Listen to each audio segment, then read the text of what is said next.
Assalamualaikum warahmatullahi wabarakatuh. Alhamdulillahirabbil alamin.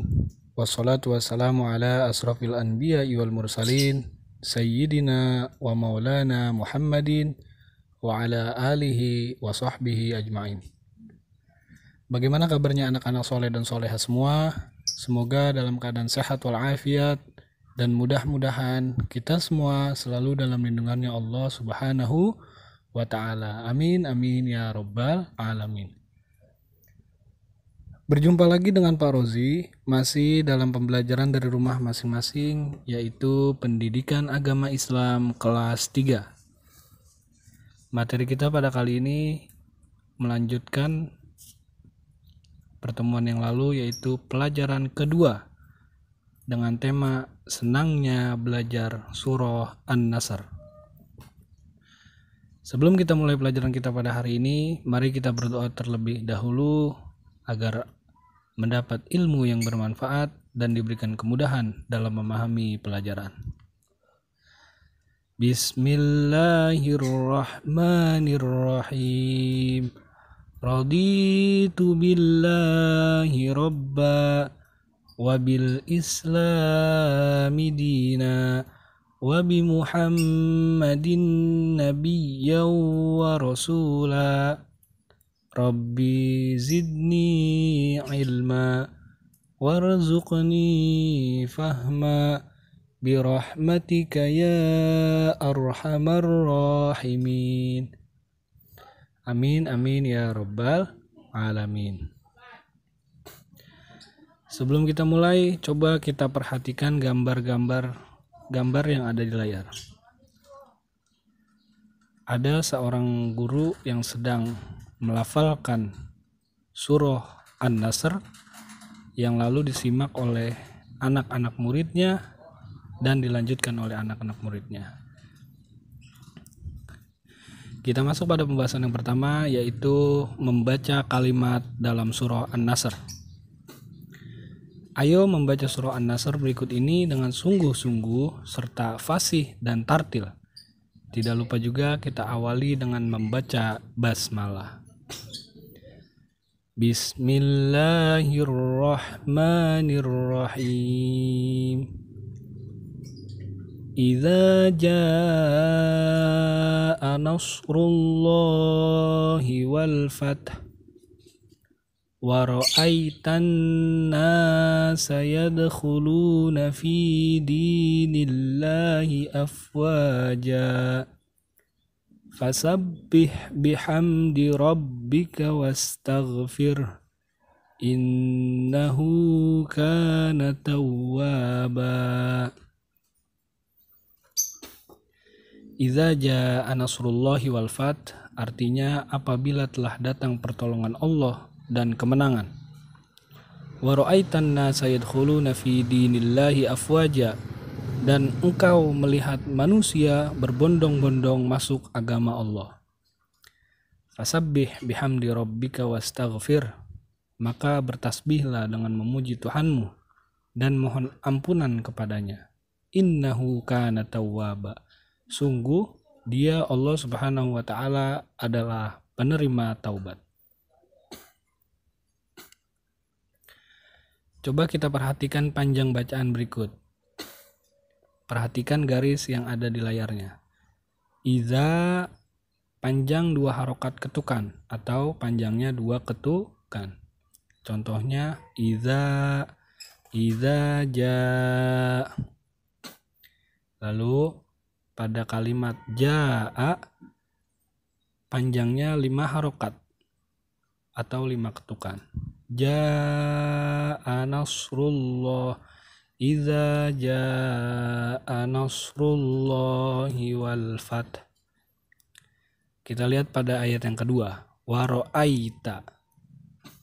Dibaca ai. Coba perhatikan garisnya. Wa ra'aita itu dibaca ai, bukan ae. Wa ra'aita. Lalu yadkhuluna. Yadkhuluna pada huruf kha, yaitu pangkal tenggorokan, bukan yadkhuluna tapi yadkhuluna, khu pada pangkal tenggorokannya. Lalu fasabbih bihamdi rabbika wastaghfir. Huruf bertasydid dibaca rangkap, ditekan, tidak ditahan. Coba perhatikan huruf ba yang bertasydid, fasabbih, dan rabbika ba yang bertasydid. Bacanya fasabbih bihamdi rabbika begitu, ditekan dan juga tidak ditahan. Oke, sebelum kita mulai, mari kita bernyanyi bersama dengan lagu sebelum baca Al-Quran. Nada lagu sebelum kita makan. Mari kita bernyanyi bersama. Sebelum baca Al-Quran dik, membaca basmalah dulu, menyebut nama Allah dik, mengingat pada Tuhanmu. Bacalah Al-Quran jangan sampai lupa, ayo baca basmalah. Bacalah Al-Quran jangan sampai lupa, baca basmalah bersama. Sekali lagi yuk. Sebelum baca Al-Quran dik, membaca basmalah dulu, menyebut nama Allah dik, mengingat pada Tuhanmu. Bacalah Al-Quran jangan sampai lupa, ayo baca basmalah. Bacalah Al-Quran jangan sampai lupa, baca basmalah bersama. Baik anak-anakku yang soleh dan soleha, jadi sebelum kita membaca Al-Quran, kita harus membaca basmalah terlebih dahulu. Kita masuk pada materi yang kedua, yaitu menghafal surah An-Nasr. Mengapa kita perlu atau harus menghafal surah An-Nasr? Karena hafalan surah An-Nasr dapat kita gunakan dalam bacaan sholat. Kalian dapat membaca surah An-Nasr setelah membaca surah Al-Fatihah. Jadi kita membaca surah Al-Fatihah dulu, setelah itu baru membaca surah An-Nasr. Coba kita praktikkan di dalam sholatnya. Bagaimanakah cara menghafal surah An-Nasr? Caranya mudah, yaitu melafalkan secara berulang ayat per ayat hingga hafal. Sekali lagi caranya melafalkan secara berulang ayat per ayat hingga hafal. Menghafal dapat dilakukan dengan pelafalan secara berulang atau mendengarkan pelafalan dari temanmu. Bisa juga kalian meminta tolong pelafalan dari orang tuanya. Setelah menghafal, sekarang kita membahas menulis kalimat dalam surah An-Nasr. Sudah bisakah kalian menulis surah An-Nasr? Untuk bisa menulis surah An-Nasr dengan benar, maka kalian harus lakukan langkah-langkah berikut ini. Yang pertama, kita harus mencermati cara menulis penggalan surah An-Nasr, termasuk huruf-hurufnya. Misalnya, idza jaa nasrullahi wal fath wa ra'aitan nasa yadkhuluna fi dinillahi afwaja fasabbih bihamdi rabbika wastaghfirhu innahu kana tawwaba. Coba perhatikan garisnya. Ya, perhatikan garis yang berwarna biru yang ada di layarnya. Terdapat, kita lihat pada ayat yang pertama, terdapat huruf ro, waw, dan ha yang ada posisinya di bawah garis. Penulisannya seperti ini. Jadi huruf yang ada di bawah garis, huruf ro, waw, dan ha.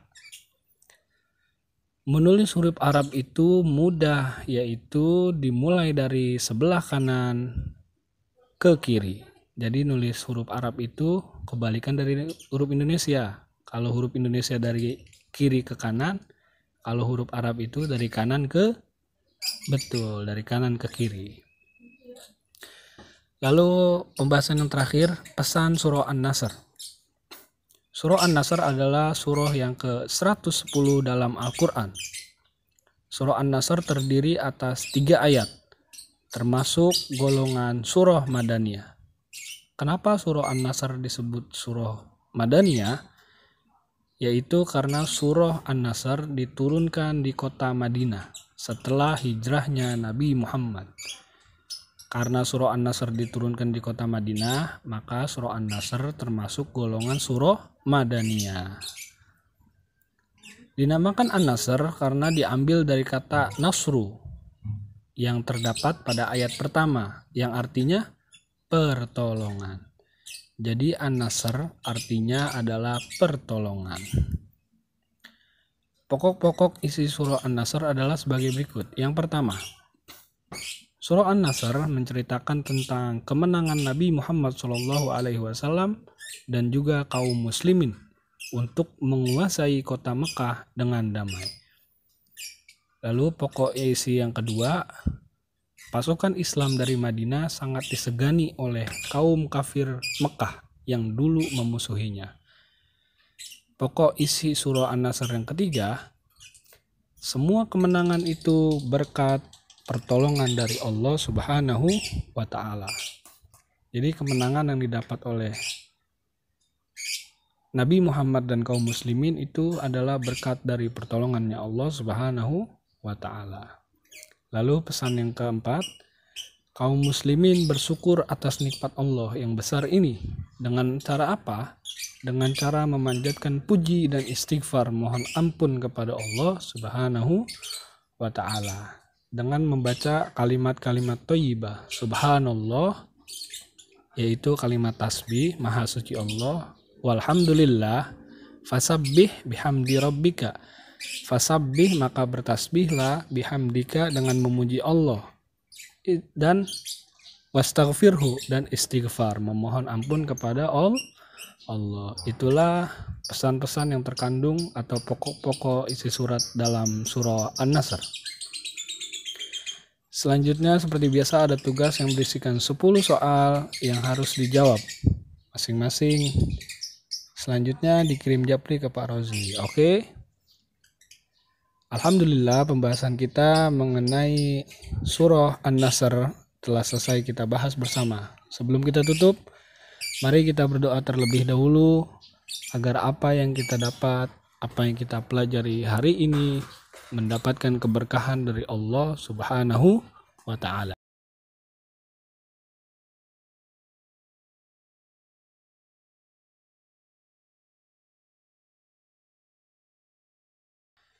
Bismillahirrahmanirrahim.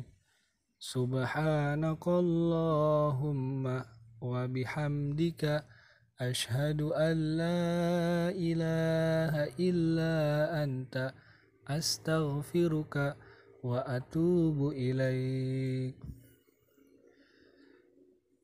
Cukup sekian pesan dari Pak Rozi. Jangan lupa tetap semangat, terus belajar untuk meraih apa yang kalian cita-citakan.